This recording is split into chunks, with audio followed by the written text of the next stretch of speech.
তিনি প্রেসিডেন্ট হয়েছেন যথারীতি ভোট পেয়ে বেশ উল্লেখযোগ্য ব্যবধানে।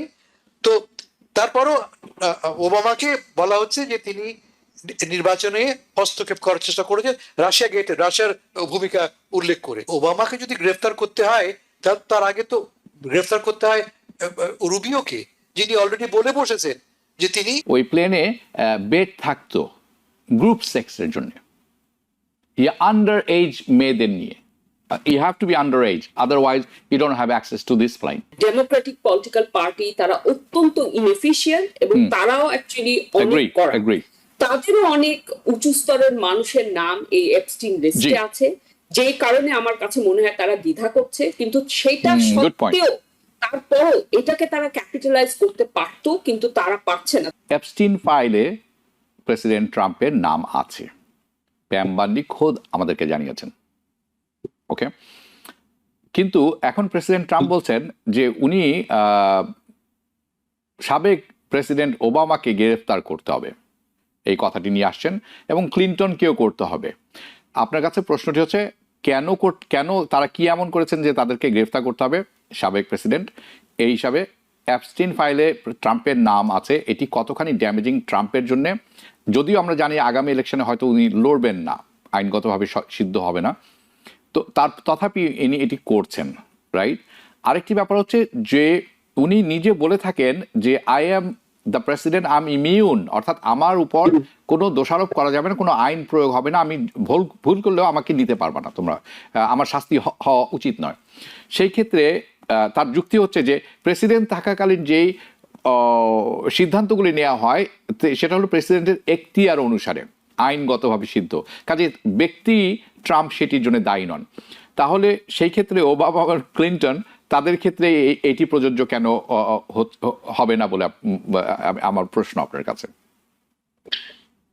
আমি ভাই যে ব্যাপারটা বুঝতে হবে তা হচ্ছে যে ট্রাম্প সাহেব এগুলি কেন করছেন, একটি দুইটি নয়, তিনি কতগুলি বিষয় এনেছেন যা সম্পূর্ণ অবান্তর বলবো আমরা। যেমন তিনি হঠাৎ করে মার্টিন লুথার কিং এর যে রিপোর্ট, যে ডকুমেন্ট গুলি ছিল রিলিজ করে দিলেন, তাকে কেউ বলেনি, তিনি রিলিজ করে দিলেন। তিনি জেরেমি পাওয়েলকে ফায়ার করবেন, তাকে চাকরি থেকে চ্যুত করবেন, সূত্র খুঁজলেন কি যে হেডকোয়ার্টার বানানো হচ্ছে জেরেমি পাওয়েলের জন্য, জেরেমি পাওয়েল মানে ফেডারেল রিজার্ভ বোর্ডের জন্য, বললেন সেখানে দুর্নীতি হয়েছে।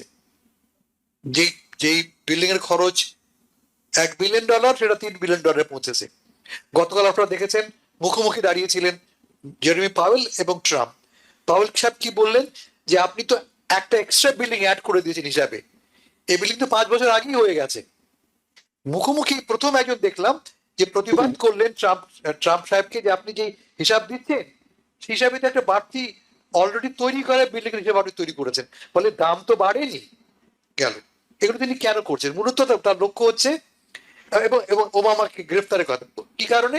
ওবামা 2016 সালের নির্বাচনে রাশিয়া গেট স্ক্যান্ডাল করার মাধ্যমে নির্বাচনটাকে বানচাল করার চেষ্টা করেছিলেন। মনে রাখতে হবে যে ট্রাম্প সাহেব কিন্তু প্রেসিডেন্ট হয়েছে, এমন না তিনি প্রেসিডেন্ট হননি। তিনি প্রেসিডেন্ট হয়েছেন যথারীতি ভোট পেয়ে বেশ উল্লেখযোগ্য ব্যবধানে। তো তারপরও ওবামাকে বলা হচ্ছে যে তিনি নির্বাচনে হস্তক্ষেপ করার চেষ্টা করেছেন রাশিয়ার ভূমিকা উল্লেখ করে। আমরা কি জানি? আমরা জানি যে কংগ্রেশনাল কমিটি যার নেতৃত্বে ছিলেন আজকের ফরেন মিনিস্টার রুবিও, তারা কি ফাইন করেছে যে হ্যাঁ রাশিয়া গত নির্বাচনে 2016 নির্বাচনে নানাভাবে চেষ্টা করেছে, সফল হয়নি, চেষ্টা করেছে, কিন্তু তারা ইন্টারভিন করার নানাভাবে চেষ্টা করেছে, মেইনলি সাইবার মাধ্যমে। তো ওবামাকে যদি গ্রেফতার করতে হয় তার আগে তো গ্রেফতার করতে হয় রুবিওকে, যিনি অলরেডি বলে বসেছেন যে তিনি, তার কমিটি বলছে যে নির্বাচনে হস্তক্ষেপ ঘটেছে। এই সবই আসলে ডিস্ট্রাকশন। এপস্টিনের যে গন্ডগোলটা, এপস্টিন নিয়ে যে কাদা ছড়াছড়ি, তা থেকে লোকের দৃষ্টি সরিয়ে নেওয়া। আমরা কি জানি এপস্টিন সম্বন্ধে? এ নিয়ে আমরা কথা বলি, সংক্ষেপে বলি আমি। এপস্টিন পেডোফাইল, একজন অত্যন্ত ঘৃণিত মানুষ, যে অল্প বয়স্ক মেয়েদেরকে নিয়ে এসে তার একটা আইল্যান্ড ছিল ভার্জিন আইল্যান্ডে, সেখানে তিনি তার বন্ধু বান্ধব সব বড় লোকদের নিয়ে আসতেন, তাদের সঙ্গে ফুর্তি করতেন, বাচ্চাদের গ্রুমিং করতেন। তিনি 14 বছরের একটা মেয়েকে তিনি নিয়ে এলেন, তাকে গ্রুম করছেন, কি আশায় যে একসময় সেই মেয়েটি এই ক্লিন্টনদের, ওবামাদের নয়, যারা যারা আসছেন সেই আইল্যান্ডে, তাদেরকে মনোরঞ্জন করবে। এই লোকটা ট্রাম্পের সঙ্গে তার বন্ধুত্ব 15 বছরের, এটা আমরা জানি। ট্রাম্প নিজেই বলেছেন দীর্ঘদিনের বন্ধুত্ব। এখন দেখতে পাচ্ছি আমরা যে শুধু বন্ধুত্বই না, ট্রাম্প তার প্লেনে চড়েছেন এবং বোধ করি তার সেই আইল্যান্ডে গেছেন, এটা আমরা জানি না, এটা এখনো প্রমাণিত হয়নি। কিন্তু প্রমাণিত কি হয়েছে, ওয়াল স্ট্রিট জার্নালের মতো পত্রিকা, যা কিনা একদিন ট্রাম্পকে সমর্থন করে এসছেন, তারা আমাদের জানাচ্ছেন যে ট্রাম্প এপস্টিনের জন্মদিনে, 50তম জন্মদিনে অন্য অনেকের মতোই জন্মদিনের গ্রিটিং কার্ড পাঠিয়েছেন। তাদের তিনি কি লিখছেন, এক নগ্ন নারীর ছবি এঁকে, আমি মুখে বলতেও পারবো না ছবিটা তিনি কিভাবে এঁকেছেন, এত কুৎসিত। এবং সেখানে তিনি বলছেন, এপস্টিনকে অভিনন্দন জানাচ্ছেন, অনেক অনেক গোপন, অনেক অনেক সিক্রেটের সন্ধানে তারা আছেন, এই কথা বলে। আমরা আরো কি জানতে পারছি যে যেই গেস্ট লিস্ট তৈরি করা হয়েছিল গিসেন ম্যাক্সওয়েলের অনুরোধে, সেই গেস্ট লিস্টে ট্রাম্প সাহেবের নাম আছে। আমরা কি বলেছিলাম, এই লিস্টটা রিলিজ করো। ট্রাম্প সাহেব নিজে বলেছেন ট্রাম্প সাহেব রিলিজ করো, যে কারণে শুরুতে আপনি বলছেন যে ড্রেন দ্য সোয়াম্প মানেই হচ্ছে যে আমেরিকান প্রশাসনে বড় লোকরা, পাওয়ারফুল লোকরা অপরাধ করে মাপ পেয়ে যায়। তার একটা প্রমাণ হচ্ছে এই জেফরি এপস্টিন। ওই তালিকা যদি রিলিজ করা যায়, অনেক অনেক বড় লোকদের, অনেক ধনী লোকদের, অনেক পাওয়ারফুল লোকদের নাম পাওয়া যাবে এবং তাদেরকে আইনের আওতায় আনা যাবে। আর আপনি যেটি বলছেন ড্রেইন দ্য সোয়াম্প, বাংলায় যদি আমরা বলি সেটা হলো শুদ্ধিকরণ। কিভাবে শুদ্ধিকরণ, যে বড় লোকগুলি আছে তাদেরকে, তাদের অন্যায়গুলো বের করে নিয়ে আসবেন, তাদেরকে জেল জরিমানা হবে এবং এর ফলে যেটা অর্জিত হবে সেটা হচ্ছে কি সাধারণ মানুষ এর সুফল পাবে, অন্যায় সুযোগগুলো কমে আসবে। কিন্তু অন্যায়কারী যখন আপনি নিজেই হবেন তখন তো এই শুদ্ধিকরণ সম্ভব নয়। আপনি এবং আপনার বন্ধু বান্ধব, আমি একটু আগে বলেছি 13 জন বিলিয়নিয়ার। আপনি যে প্লেনটির কথা বলছেন সেই প্লেনটির নাম হলো ললিতা ট্রান্সপোর্ট। ওকে, এবং এই Lalita ট্রান্সপোর্টে believe me or not, I'm not joking, this is the name, Lalita transport. সেখানে ওই প্লেনে বেড থাকতো গ্রুপ সেক্সের জন্য, আন্ডার এজ মেয়েদের নিয়ে। You have to be under age, otherwise you don't have access to this plane. এটি হচ্ছে একটি ছোট্ট অংশ তুলে ধরলাম আমি। এনিওয়ে, আমরা একটু প্রসঙ্গের পরিবর্তন করব। মেহরাজ মোমেন, আপনি পলিটিক্যাল সায়েন্স পড়ান এবং সবসময় দেখেন।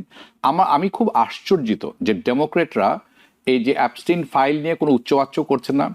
এটি তারা সুবিধা নিতে পারতেন, মানুষকে বোঝাতে পারতেন, এটি ছোট করে বললেই হবে, এবং এটি সুবিধা তারা নেননি। দু একজনের কাছে আমরা ছোট্ট করে এদিক সেদিক শুনেছি, কিন্তু এর কোনো কিছু বড় আকারে যেভাবে তুলে ধরা উচিত জনসম্মুখে তার কোনো কিছু দেখছি না। They could not capitalize on this. কেন আমরা এটি শুনছি না তাদের কাছ থেকে? এদের কি কোনো আসলে স্ট্র্যাটেজি আছে, নাকি ন্যান্সি পলিসি এর চাকসুমার মতো মৃত dead man walking, have no policies kind of thing? কি হচ্ছে আসলে? আচ্ছা, প্রথম কথা আমি বলবো, ডেমোক্রেটিক পলিটিক্যাল পার্টি তারা অত্যন্ত ইনএফিশিয়েন্ট এবং তারাও অ্যাকচুয়ালি অনেক করা।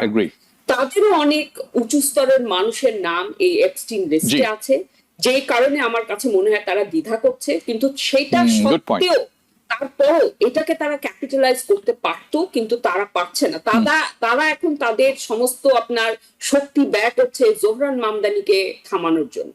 তো এইভাবে করে তাদের নিজেদের দলের প্রগ্রেসিভ মানুষের আপনার অবস্টিকল তৈরি না করে তারা কিন্তু রিপাবলিকানদের সাথে একটা যেটা কম্পিট করে আপনার মিড টার্মে তারা অনেক ভালো অবস্থানে যেতে পারতো, কিন্তু সেই জায়গায় তারা যাচ্ছে না।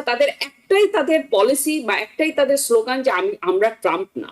কিন্তু শুধু আমরা ট্রাম্প না সেটা যথেষ্ট না। তোমরা যখন ক্ষমতায় আসবে তোমরা কি করবে সেইগুলো জিনিস বলতে হবে। তারা নিজেদেরকে সবসময় আইডেন্টিফাই করে এভাবে একটা অ্যান্টাই ট্রাম্প হিসাবে, কিন্তু তাদের পলিসিগুলো তারা সোচ্চার হয় না। এবং তারা তাদের দল থেকেই যখন আপনার ভালো লিডারশিপে যে কেউ আসতে চায়, যার কথা আপনার মানুষ মানে উদ্বেলিত হয়, মানুষকে আপনার কি বলবো মানে মানুষকে অনেকখানি তাদের দলে নিয়ে আসতে পারে, এরকম লিডারশিপ দাঁড়ায়, তখন ডেমোক্রেটিক পার্টি নিজেই সেটা ধ্বংস করে।